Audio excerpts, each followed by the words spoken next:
Oi pessoal, eu e André Nicásio voltamos aqui para mais um bate-papo. Hoje nós vamos falar sobre design e coleção. A joalheria mundial está cada vez mais voltada para o design de joias. Esse design que deve ser criativo, ter uma identidade própria, bem marcada. O designer tem que estar antenado com o público-alvo, com a pesquisa de mercado. Com a durabilidade. Fundamental, tem que estar preocupado com a durabilidade e ergonomia. Ergonomia é principal, né, gente? Porque a pessoa, se fazer um colar daqueles assassinos, já abraçou na bala, pronto, matou. É, um brinco que espeta todo mundo, Pesa um brinco demais. que te espeta, um brinco que pesa demais e tomba na orelha. Aqueles, que a gente tem mania de, muita gente tem mania de fazer aquelas pedras grandes, redondas, elas caem pra frente. A colocação do pino errado que fica aparecendo numa orelha que é um pouco rasgada. Então, assim, é necessário conhecer tudo. Com certeza. E está sempre antenado também, né, nas inovações de fabricação, nos serviços diferenciados, isso é importantíssimo. O processo produtivo é fundamental, porque assim, de antemão, um designer quando vai criar uma peça, ele tem que estar preocupado, ele tem que saber o peso que essa peça vai dar.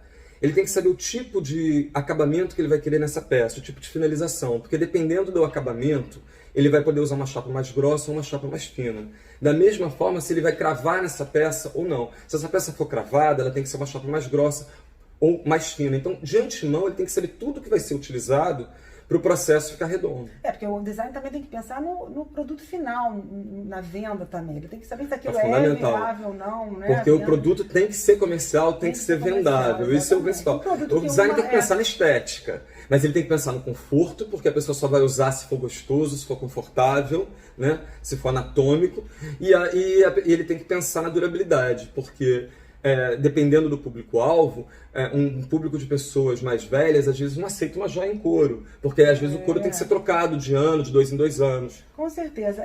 Já o adolescente já adora, porque ele vai trocar de acordo com a cor da estação, vai mudar e não se incomoda. Então, tem que estar pensando em todos esses detalhes. E também o design tem que estar antenado na cravação, porque uma cravação mal feita, ela destrói uma joia.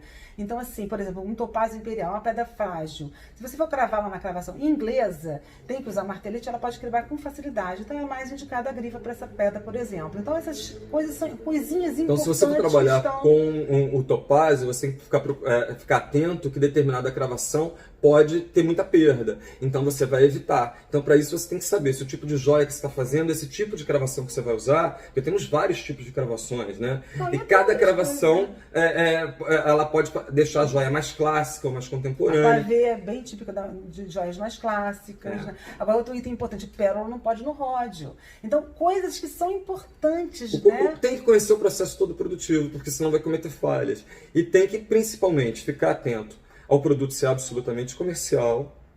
Né? Com certeza. Tem que porque o interesse da loja, o ponto final, ele tem que vender. E todos esses itens que a gente está falando contribuem, né, para essa venda. Conforto, né, tudo isso que a gente falou. Então, assim, esse é um item muito, muito importante mesmo. Ficar antenado no que há de novo no mercado e no que se pode usar ou não. Né? Exatamente. O que é factível também. Também tem essa. Tem os designers que às vezes fazem algumas coisas que não são factíveis. Porque não são executáveis. Por isso ele precisa conhecer o que dá para ser executável. Ele tem que conhecer o processo para poder saber o que pode ser feito. Exatamente. E aí tem a parte toda do tema, né?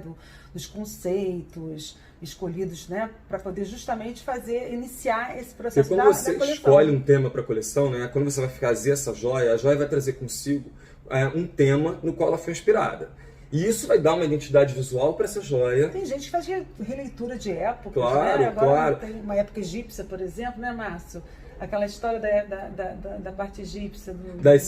Como temos várias, assim, a gente usa de origem, né, de influência egípcia do Egito Antigo. Nós temos as serpentes, nós temos o olho de Horus. Que hoje em dia usamos como olho grego, né? Hoje a gente vê milhões de coleções em serpentes, porque assim, é muita influência. A gente vê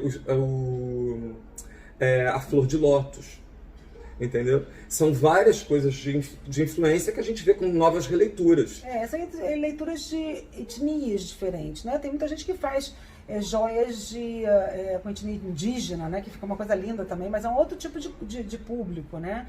Então, assim, cada público tem aquele determinado tema mais aceito, né? É verdade. E na escolha de um tema, você vai ter vários motivos. Você pode ser por empatia com o público, algo que as pessoas estão buscando, pode ser aspectos da natureza, você vai ter geométricos, é uma infinidade de temas que podem ser utilizados. Agora, eles têm que se comunicar. A coleção tem que se comunicar. Exatamente. E como começar, né, essa coleção? Primeiro a gente tem que pesquisar, por exemplo. Pesquisar as tendências do que está acontecendo atualmente. E eu tenho um exemplo ótimo para isso. Porque, por exemplo, eu criei no ano de 2000 um anel de 2 dedos. Até ganhei um concurso e tudo, ou seja, tem até como provar. E isso foi ficar na moda em 2013. O designer tem que estar muito ligado que ele não pode estar tão à frente do seu tempo. Por quê? Para não acontecer isso, de uma peça maravilhosa, vai ser entendida 13 anos depois e comercializada mesmo agora, há poucos anos. Então, assim... Até hoje usa um anel de 2 dedos, mas depois do ano de 2013. Porque assim, ela estava muito à frente do seu tempo. E aí, naquele momento, as pessoas não entenderam aquele tipo de peça. Exatamente. Que vai ser entendida logo adiante. Com certeza. Entendeu? Então, o designer tem que estar muito atento a esses detalhes. Né? Isso aí é imprescindível.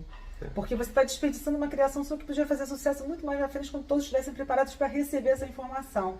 Então, assim, e o segundo passo, né, é o tema. Isso. Tem temas, assim, que você pode explorar de uma maneira, né, como a gente acabou de falar, né, uma maneira, assim, infinita. Então, eu acho que o que a gente pode ter como principal, né, o que estimule as vendas ao seu cliente, né, ao seu público-alvo. Como é que você faz, Márcio, nesse caso da criação?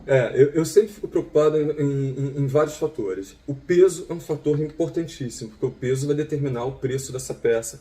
E então a gente tem que pensar, uma peça para ser comercial, ela tem que ter um peso bom, ela tem que ter aparência, ela tem que ter design. Então, assim, é fundamental você ter esses fatores. Não adianta você fazer uma peça extremamente pesada que você não vai conseguir comercializá-la tanto, porque inviabiliza por conta do valor. E, independente disso, a peça, quando a gente faz, a gente tem que ter umas 10 peças bem diferentes, que são aquelas peças de vitrine, Sim. aquelas peças de passarela, digamos assim. Você não precisa necessariamente ser pesada, ela pode ser leve, mas ser diferente. Chamar a atenção. Ela deve. Exatamente. Essas peças devem chamar a atenção. Às vezes elas não são as mais comerciais, mas elas chamam a atenção para aquela vitrine. E naquela vitrine você vai ter um conjunto de outras peças dessa mesma linha, que se comunicam com ela, mas que são bem mais comerciais, que as pessoas aceitariam usar muito mais, usam muito mais fáceis. Exatamente. Por exemplo, aquele ear cuff, né? Virou uma moda do ear cuff, mas é o primeiro ear cuff que surgiu. As pessoas não aceitavam, as pessoas achavam estranho, achavam que seria só para uma determinada idade, quando mostrou-se o contrário. O ear cuff está cada vez mais em evidência, a nova coleção vem cheia de ear cuffs lotados, e as mulheres em todas as idades usando. Todos adoram. E é uma peça leve e super original. Né? A primeira pessoa que surgiu, quer dizer, foi uma peça leve e original e definitivamente hoje estão usando de montão. Então, quer dizer, tá preparado. Eu acho que piercings que fazem um sucesso enorme, isso é uma coisa de poucos anos para cá. Também. E cada vez mais sucesso, então eu fico assim, questionando até que ponto vamos falar aquelas peças originais têm que ser pesadas e enormes. Não há necessidade. E também eu acho que dentro de quantidade, né, falando em quantidade, eu acho que normalmente umas 10 peças devem ser bem originais e diferentes e o restante com essa mesma linguagem, né? E como que quantas peças cada coleção... Eu faço, cada lançamento 2 vezes por ano eu lanço mais ou menos 80 peças. Mas assim, eu trabalho com o Brasil todo e cada região do Brasil tem as suas peculiaridades. Então assim, embora eu faça uma peça comercial que funcione para todas as regiões, dentro daquela coleção eu desenvolvo com algumas características para atender determinadas regiões específicas, porque eu já conheço meu público-alvo, eu já sei do que eles precisam. Tem regiões que preferem peças só em metal. Outras preferem peças com metal e um pouquinho de brilhante, outras com muito mais brilhante, umas ouro brilhante, outras ouro fosco. Então você tem que ter numa coleção essa comunicação toda e a possibilidade de poder atender todo mundo. Com certeza, é isso aí, porque você tem que atender o seu público amplamente, porque o Márcio, ele não é um lojista, né? Ele é um atacadista, um designer, é um fabricante. Então, ele tem essa obrigação de olhar ao todo. O Brasil, se ele atende o Brasil inteiro, ele vai olhar para cada região com muito carinho. Mas sempre com a visão comercial, com a preocupação do peso, com a preocupação do conforto, Porque a joia, a mulher vai botar uma pulseira, ela tem que conseguir colocar sozinha essa pulseira. Ela vai colocar um cordão também, ela não pode precisar da ajudante de uma secretária para ajudar. A gente nem tem mais secretárias hoje em dia para ter ajuda. A gente não tá com essa bola toda. Então, assim, a pessoa tem que ter essa facilidade. Então, você tem que estar preocupado com isso tudo, mas já não pode espetar, não pode ter uma garra para puxar uma meia calça. Então, assim, todo esse cuidado tem que ser pensado do início. E o início é o design. É. Então, pessoal, por hoje é só. Obrigado e até o próximo vídeo. Em pé.